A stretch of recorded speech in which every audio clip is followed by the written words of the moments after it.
Hello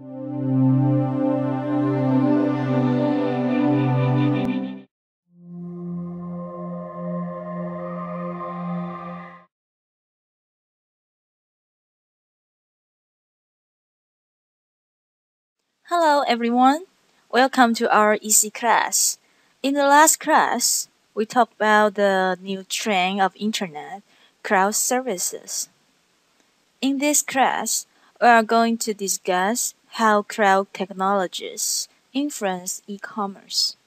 And then, we will introduce some major cloud companies such as Amazon, Google, and Salesforce. In this slide, we talk about the pros of cloud to e-commerce. In other words, its advantages of cloud services to e-commerce. The first one is that it can reduce IT cost because you can use like Amazon or Microsoft or Google's infrastructure, their software, their platform. You don't need that many IT employees. The second one, not only save the cost, but also increase IT computing power because you don't need to spend that much money to purchase a very powerful machines. You can just rent it. But your machines are remote. Probably they are in Amazon's location or in Google's locations. The next one, the best use of resources. Usually, we spend a lot of money on purchasing IT equipments, but oftentimes we just use like 10% or 15% of the machine power. But if you just rent it, you can save a lot of cost. And in other words, it's green. We will talk about green because you rent whatever you use, right? You don't need like spend $100, but actually you only use $15 of it. It's a waste. The next one is structural data. Because the platform already set up very good program structure for you, therefore you can program a software in a very structural way and store your data in a very organized way. The next one is flexibility. We say cloud is that you pay for what you want. So if today you need this, but after 1 month you don't need the service anymore, you can just stop renting it. That's why we call it is very flexible. The next one is everywhere, anytime service. As long as you have computer, as long as you have access to the internet, you can have the cloud service anytime. And it introduced new business model. We will talk about the business model of Salesforce in the next class. And it's green. Yeah. You pay whatever you want, right? You pay what you use. So it's very green, cost effective. Now, we talk about why enterprise use cloud services, why companies tend to use cloud services right now. The first reason is that reduce IT facility cost 48%. 48%. The second one is 39%. The reason is speed up system development. It makes the development process faster and time saving, which means you spend less money. The next one is 29%. Reduce IT human resource cost. Yeah, that's the trend. As machines become smarter and smarter, human become, we require less human power, human resource. The next one, 24%. is flexible system design. And 19% contribute to support mobile and remote users. 14% monthly fee instead of fixed cost. Yeah, you pay what you use monthly, so you can change your plan every month. Very green, right? Now, we talk about, I'll give you some cases to show what companies use cloud services and how much money, how much benefits they get from cloud services. So, the first case study is from the Washington Post. It's a daily news. In March 19, 2008, Hillary Clinton's official White House schedule released to the public. Unfortunately, there are, like 17,481 pages of non-searchable, low-quality PDF files. If we won't use human power, each page requires 30 minutes to finish. And then it will, like 1 year will be spent to complete reading all the PDF files. Therefore, Peter Hawkins, which is a senior engineer at the Washington Post, he think, can we make that data available more quickly? Ideally, within the same news cycle, probably 1 day or 1 week. Therefore, Peter turned to Amazon. It launched 200 EC2 instances. EC2 are the cloud services of Amazon. And project was completed within 9 hours using 1,407 hours of VM time. VM stands for virtual machine, and only costs you $144. So the results are available on the web only 26 hours after the release, so you catch up the news cycle. Now, let's take a look at case study 2. It's GiveTag. What's GiveTag? GiveTag is a plugin of IE Explorer and the Firefox Explorer. And if anyone is interested in this, you can go to their website www.giftag.com to take a look at that. So they are very popular, but just too popular. So millions of users overwhelm the servers. Yeah. So then, how did you solve this problem, the overloading problem? The solution is that they use Google App Engine, and Google use distributed database system, and also they use Gmail and Google Search to enhance user experience. Now, let's go on to the next case study 3, IBM. International Business Machines. As we know, IBM has 8 research centers, more than 3,000 scientists and researchers in different locations and time zones. They have some problems. How to distribute resources timely and fairly, and enhance collaboration efficiency.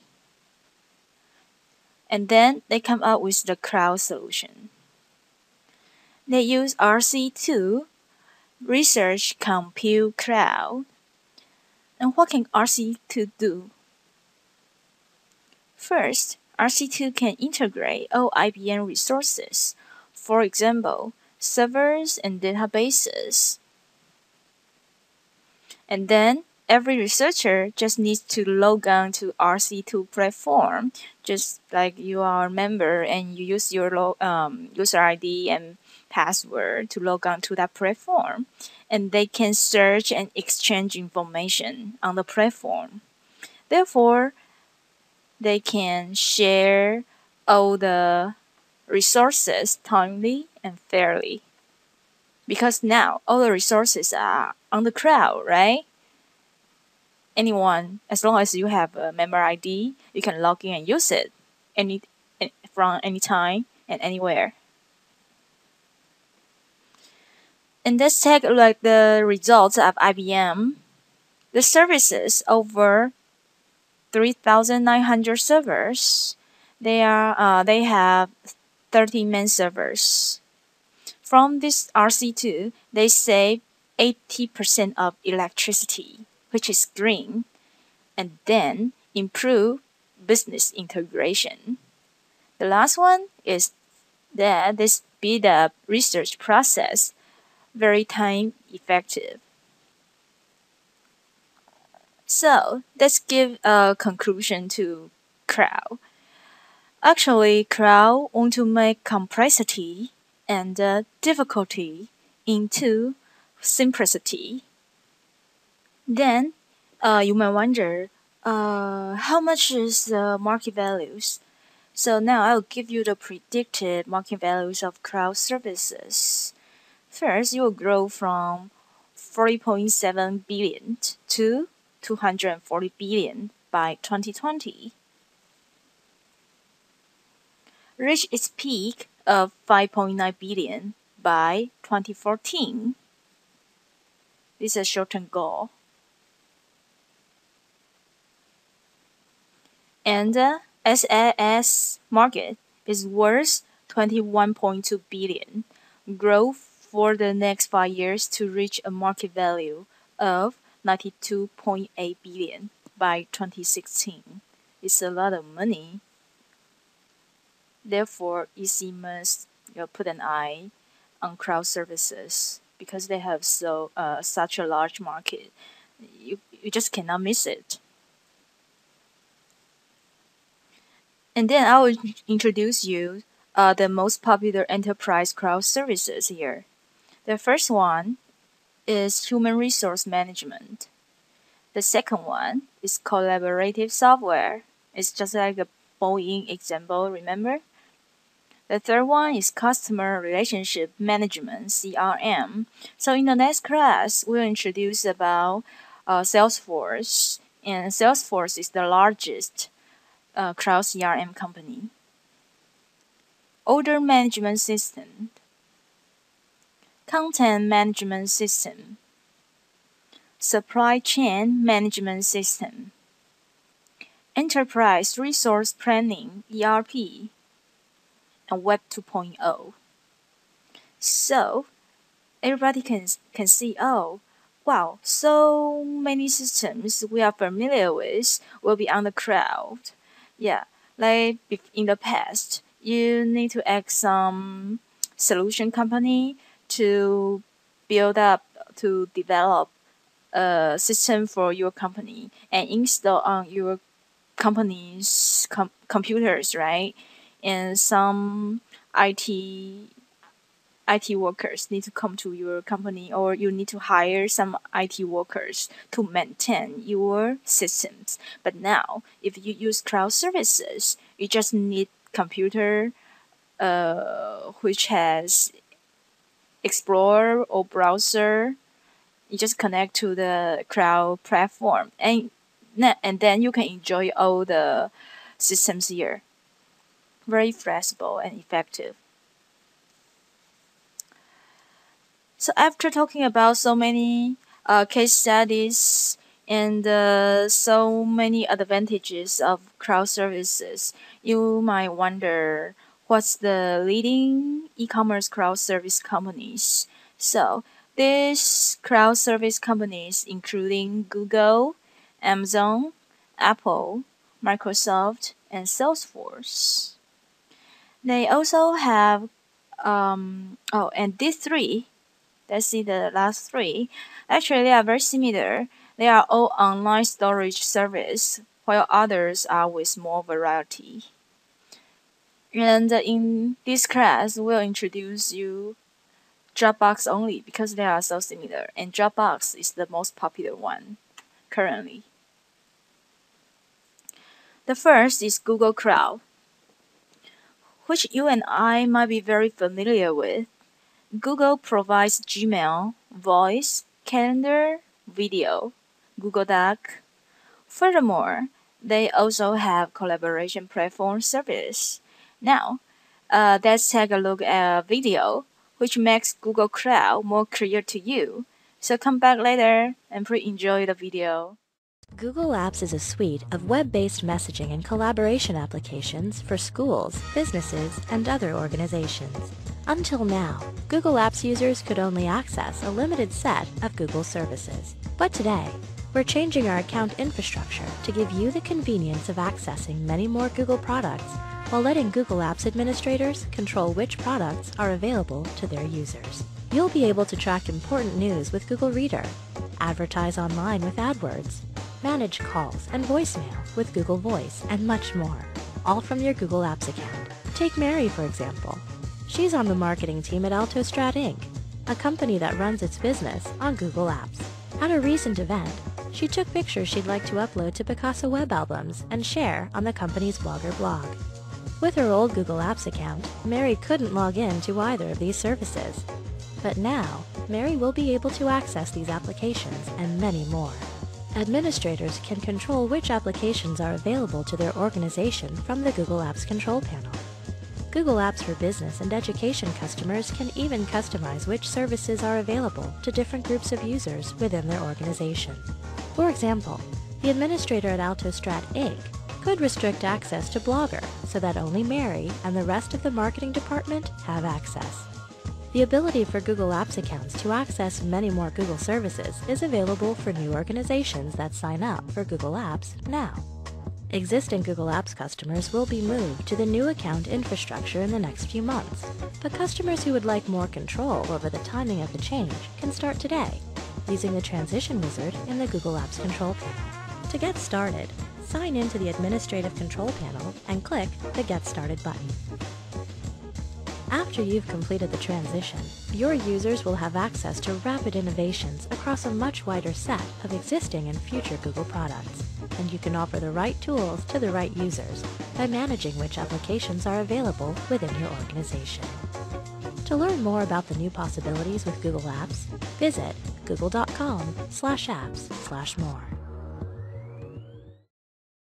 So after looking at the Google video, I believe everyone must be very familiar with Google Cloud right now. They are very practical. Actually, we are using them every day right now. But Google's goal is to integrate everything together to become a very complete cloud to provide our services.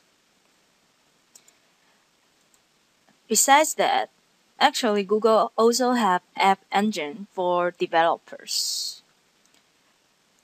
And Google Engine makes it much easier to write web service programs for developers.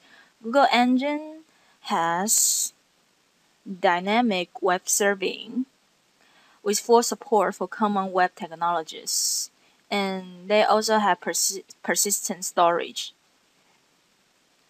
and automatic scaling and load balancing. So then the web, if you run a successful web, you don't need to worry about too much traffic to overwhelm your web. And APIs for authenticating users and sending email using Google accounts. A fully featured local development environment, so your developers just need a computer and connect to the cloud platform, and you can do coding like you are do the coding in the local environment, although you are in a remote environment on the cloud.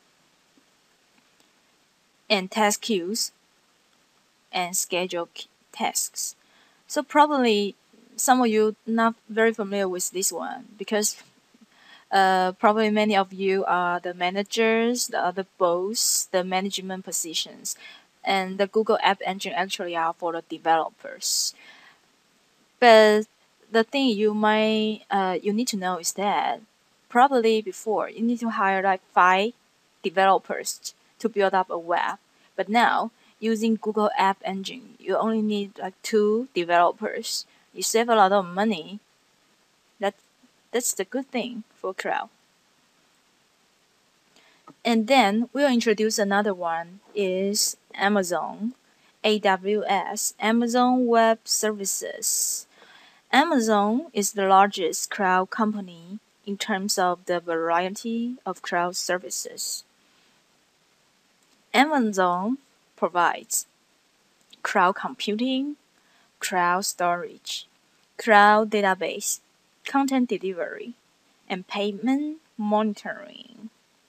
So we can see these services range from SaaS to PaaS and IaaS. Here, this is a more detailed description of Amazon services. We can see here, if you say the computing service, Amazon has EC2, Elastic MapReduce. This is more engineer stuff. And storage, like S3, database, they have SimpleDB, and they also give you some network services, CloudFront. So you don't need to set up the network by yourself, right? You don't need IT. Amazon do everything for you. And they have some message system like MSN. They have monitor for your network security and some payment stuff. Because if you run a web, the reason is that you want to earn money. And earning money means that the web users pay money online to you, right? And they also have a payment system for you. In practice, we usually need 3 to 4 cloud services to develop a complete web service. If you would like to develop a more complicated one, you might need 7 to 8 services. But no matter simple or complicated web services, Amazon can satisfy all your needs, and this is Amazon's goals, a cloud supply chain.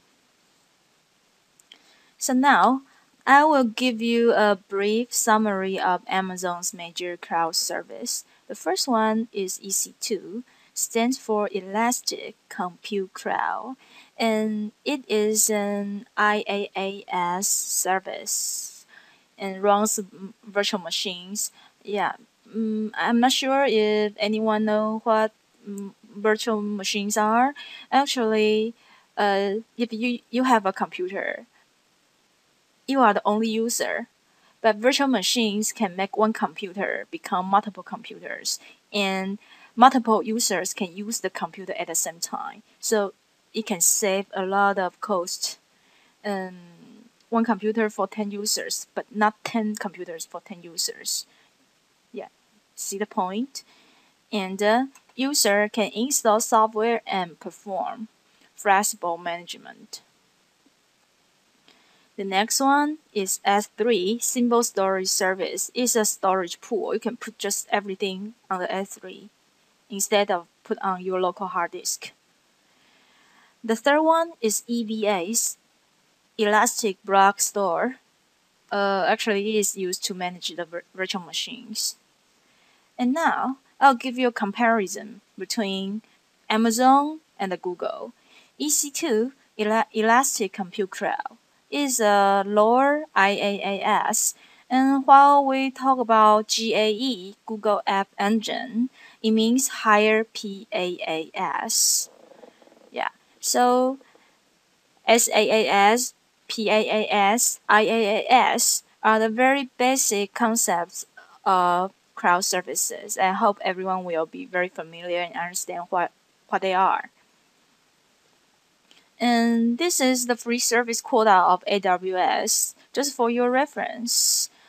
Basically, Amazon provides free 1-year service. For example, EC2, free 1 Linux micro for a month. EBS, you have free 10 GB storage. S3, you have 5 GB storage and 20,000 reads, 2,000 writes, and then work you have 15 GB upload and 15 GB download network traffic.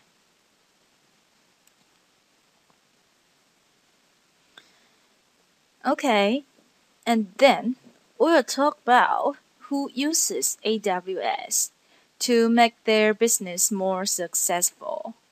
The first one is Playfish. Playfish uses AWS to release new games rapidly. And what is Playfish? Playfish is the Facebook's second largest game provider now. So many people play games on Facebook.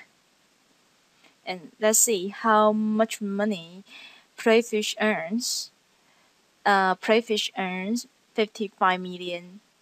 Okay. So sorry. Playfish has 55 million users on Facebook a month, and then they can earn 50 million profit in 2009, and then they are acquired by Electronic Arts Inc. in the same year with $400 million. This is a very successful case. Use Amazon Web Services. The next one is Twitter. Twitter uses AWS for data storage management. And what's Twitter? Twitter is the world's largest microblog. And blog, so you have a lot of data, right? A lot of text. And Twitter uses S3 for data backup.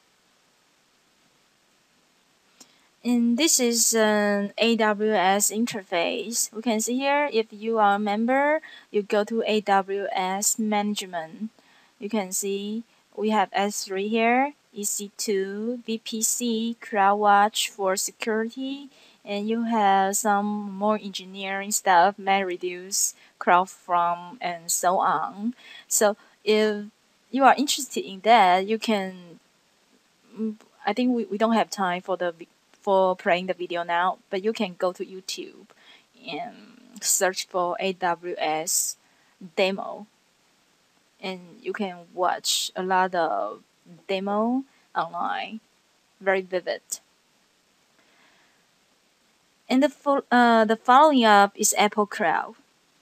Basically, Apple used its iPhone as the center and developed an Apple Cloud for mainly entertainment use. With iCloud, users can sync a variety of content, including but not limited to documents, contacts, email, music, movies, books. So iCloud is very daily life service oriented. Yeah, provide you all kinds of information and data. And the last one introduced in today's class is Dropbox. Dropbox is an online storage company. It provides users online storage, which can be accessed from anywhere, anytime. And let's see how the service is. They have cloud storage across different mobile and desktop operating systems. And using Dropbox, you can store and share files. And you can stream audio and videos from their account to mobile clients like iPhone and iPad. And Dropbox provides 2 GB storage and up to 8 GB storage for referees. That means that if you refer someone to join Dropbox, you will get 8 GB storage. So this is a marketing strategy, right?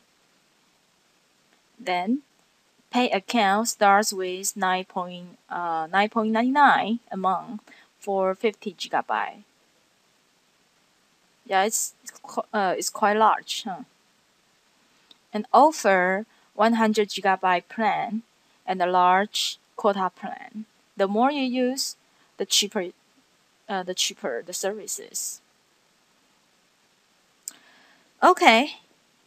Besides those cloud companies mentioned, like Amazon, Google, Apple, Dropbox, there are still many cloud companies which are very competitive, but with smaller scale and the market now, such as Zactor is owned by Motorola. Basically, it's a file share service. The next one is Rackspace, offers high-end IT hosting. The next one is Zora, is a cloud-based building platforms, basically focus on payment, online payment stuff. The next one is Joyent, is an application virtualization, IaaS, PaaS. So I believe this one, you want to be, that's similar to Amazon. It provide a complete supply chain of cloud services to you. And then RPaaS, application management company. The last one, we list a lot of company here, all the famous companies, a big name company, AT&T, Verizon, Cisco, Dell, HP, IBM, Oracle. No one want to miss cloud market, right? So everyone jumping cloud services. And that's today's class. In the next class, we will introduce Salesforce. Yeah, I believe everyone will think, oh, you missed one company, Salesforce. And because Salesforce is the largest cloud CRM in the world now, and I will separate the Salesforce as another section. So this is the next time topic, Salesforce. So see you next time. Bye.